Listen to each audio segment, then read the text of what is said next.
switching the mindset from I'm here to meet people and give away stuff to I'm here to collect leads changes the entire dynamic. And so when she did that, she came back from the trade show, we were having a conversation, and she said, I've never had a show like that. I got so many leads. I have all these people I'm going to be following up with. We had great conversations. And all it is a shift in the dynamic, a shift in the strategy and the overall approach, going from I'm here to be here and to see people and schmooze to I am here to collect leads, follow up on those leads, and make sales. If you do nothing other than that, you're going to maximize your revenue from trade shows. Increase sales, improve margins, and grow your business. Guaranteed. Top secrets of marketing and sales. Now, David Blaise. Hi, and welcome to the podcast. In today's episode, co-host Jay McFarland and I will be discussing how to maximize trade show revenue. Welcome, Jay. Hey, thank you for having me on, David. I hope everybody had a wonderful holiday and have big plans for the great new year. And I'm sure trade shows, for a lot of people, that's part of their plan. So they should go in with some goals and some ways to make sure that they can maximize those benefits. Absolutely. In last week's podcast, we were talking about hitting the ground running in the new year. And today we will continue that trend with the idea of trade shows. In the promotional products industry, this is definitely trade show season, which is why I thought it would be a good idea to address this topic. This week, in fact, the PPAI Expo in Las Vegas is going on. And from the standpoint of promotional product suppliers, this is a really big show because that's when they get to meet all the distributors. From a distributor standpoint, they get to see all the new products that are coming out. They get to visit with the suppliers who decorate the products. And it's a really big show. They sound like Ed Sullivan. It's a really big show. It takes place in Mandalay Bay and Las Vegas, and that's going on this week. And what we're talking about today, because most of the people who take advantage of our materials are promotional product distributors. They're walking the show this week. So what I'm talking about in terms of this topic, though, is maximizing trade show revenue as an exhibitor, because a lot of our clients who are walking the show this week as attendees also will very often exhibit at other shows and try to sell their wares there. And so I wanted to touch on that topic a little bit this week. Yeah, I'm really glad you are, because I've been in both situations. I've walked a show trying to meet people, handing out cards, hey, this is what we do. And I've also been an exhibitor, and there's nothing worse than being an exhibitor and watching people walk by your booth all day long. You almost need to have the old carnival barker out front trying to bring people in. And that can be frustrating because you paid money and you're hoping to generate revenue. Absolutely. And I've done the same thing, but on both sides of the equation, walked shows and also been an exhibitor at shows. And one of the first shows that we ever exhibited at, we had never done it before. So when you're new at exhibiting at a trade show, you have no idea what you're getting into. You're going to have a booth, you're going to have some sort of backdrop, or you're just going to have nothing and a couple of people standing there.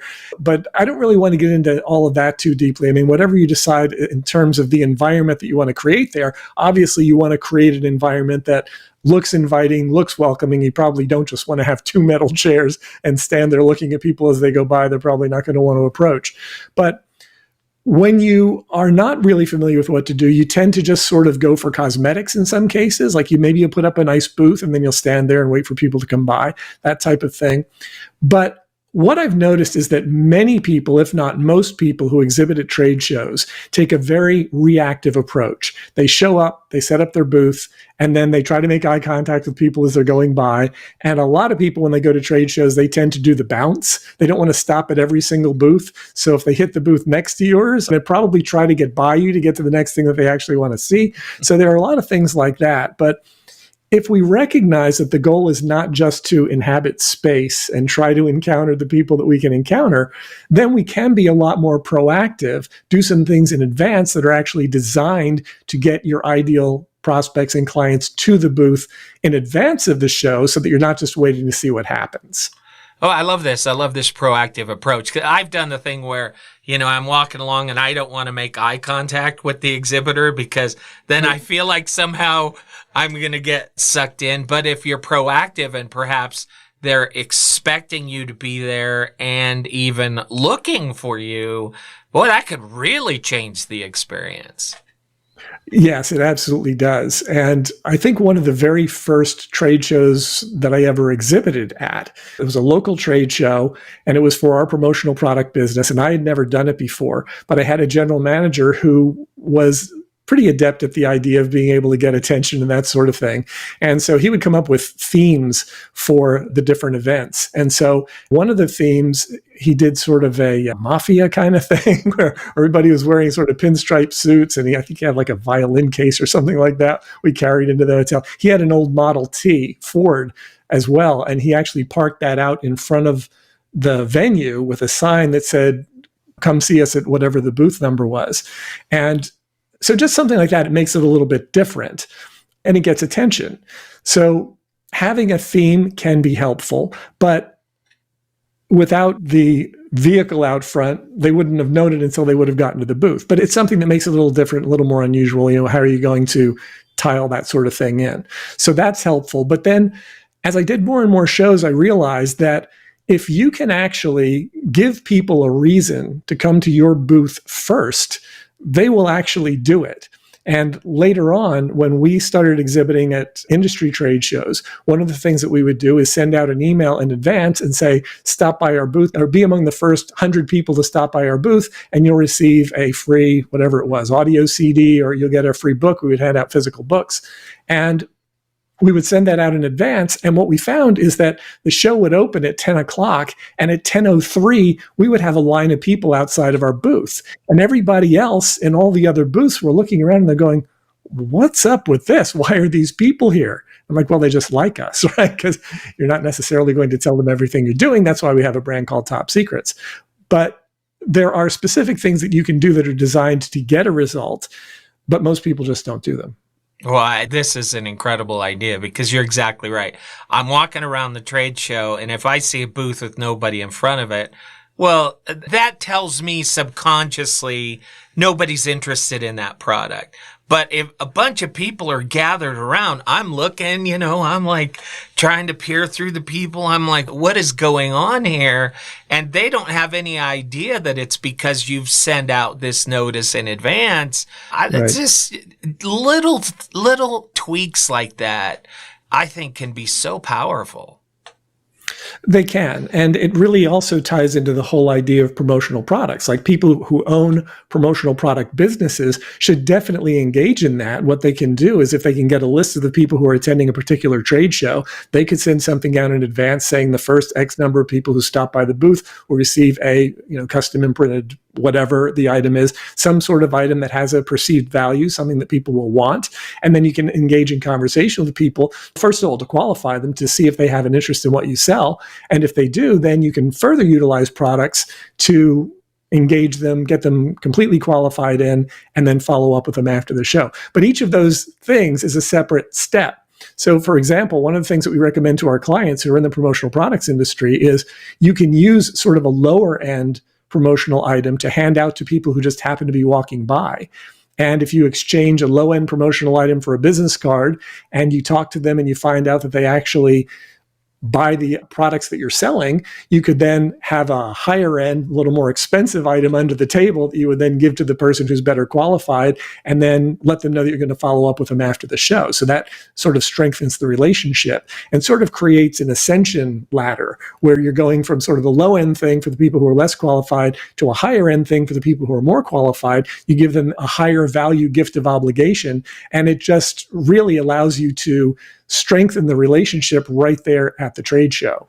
Yeah. And, we talk often about how it's about relationships, and you've kind of created this subconscious thing where maybe they wouldn't remember you, but they've now got something with them that's got your name on them, and that imprints on them, right? And so when you do contact them via email, again, they may not remember your face, but that one item is maybe still sitting on their desk. And so you've got a leg up and the relationship has already started and they don't even know it. Absolutely. Another thing that I've noticed is that a lot of people who exhibit at trade shows, they think their primary job is to be at the trade show and to dispense things, dispense business cards and dispense catalogs or whatever it is that they're doing there.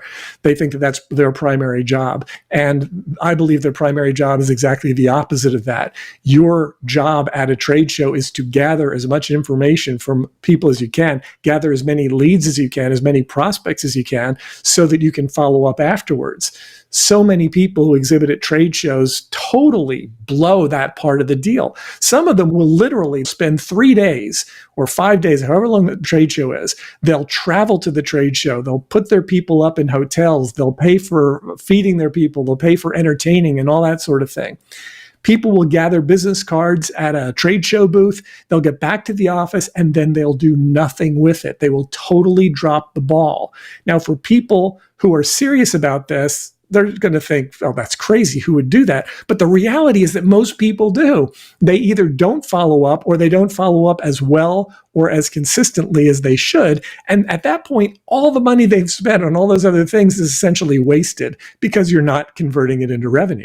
Yeah, and it's also exhausting. Working a booth for 5 days, it is exhausting, right? And people forget, and I'm glad you're pointing this out, that your most important asset is data. Right? Google will tell you that. Facebook will tell you that. If you can get names and email addresses and those types of things, that is absolute gold. And add those people to your list, create a CRM system, put them on a drip program, send them sample materials. A lot of companies pay for that. They pay good money for those types of lists. And if you can generate them for just the cost of attending the show, well, then it's going to be worth it for you in the long run. Absolutely. And better than the idea of just buying a list is the fact that when you are meeting them in person, you're initiating that whole know, like, and trust thing that makes that meeting so much more impactful than if you were just going to send them an email or cold call them on the phone and that type of thing. They wander by, they see your booth, they come over and say hello. At that point, they feel like they're initiating contact. So it's their idea as opposed to your idea. Now, as you indicated, if you've got a barker inviting people, hey, come on over here. Well, then it sounds more like it's that person's idea. But if they do come over, they have to be the ones to say yes or no. And of course, there are people who will hire sort of ringers at trade shows. They'll hire people, whether it's attractive spokesperson kind of people, spokesmodels, both male and female. They will have people like that at the booth designed to get people's attention, have them come over, introduce themselves, gather business cards, hand them something, whatever it is. So there are lots of different ways to do it. Many people don't really think about it. They think of the strategy as being go to trade show. And that is not the strategy. That is the first step. Once you get to the show, go to trade show. That's what you do first, but it is by no means the whole strategy. Yeah, step one. We used to call them booth babes, just so you know. And I never felt like that was drawing people in because you're obviously saying that the booth babes are more important than the product. So to me, there's already a message that is sent there that is contrary, I think, to what you want to do. I've seen gimmicks that draw me in, really cool displays, but they're related to the product. And I think those things can be good. But the more gimmicky stuff, I think it comes off as, you're not proud of your product. So you've got to kind of cheat the system to get people to come in and see what you have. Yeah, I agree. And I was trying to be very careful with my words when I said attractive spokespeople, because I think there's a big difference between that and what you're describing. What you're describing is something that's pretty gimmicky, is very 1970s, 1980s. I imagine there are probably businesses that still engage in it, but I think in the time that we're living now, that approach is probably not ideal. But if you have someone who is intelligent and articulate and reasonably good looking, and there are people that you can hire from agencies where they provide, I don't know if they refer to them as spokesmodels or spokespeople, but they're people who might be in the geographic area of where the trade show is. And you can hire these people, you can teach them a couple of things that you want them to say to people who come to the booth, and it just provides an additional experience for the people, gets them over, gets them engaged, and they're able to at least talk to somebody to initiate a conversation that can then be carried on by someone from your own firm who can then take it steps farther than the spokesperson might not be able to take it.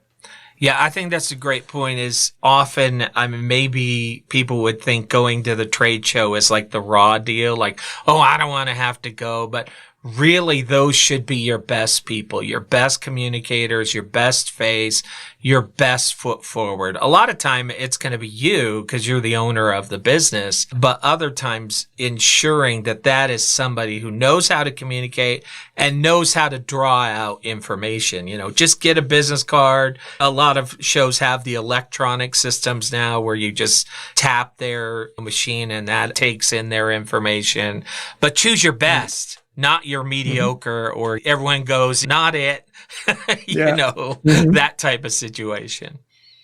Yeah. I had a consulting client a while ago who was talking about the fact that she was going to be exhibiting at a trade show. She has a promotional product business. She'd done it for a number of years in a row. And she was asking about, well, what sort of promotional item do you think I should give away? And I asked her, I said, well, what do you have? Is there anything that you have now? And she said, well, I gave away, I think she said mugs the previous year. She said, I still have some of those, I could get something else.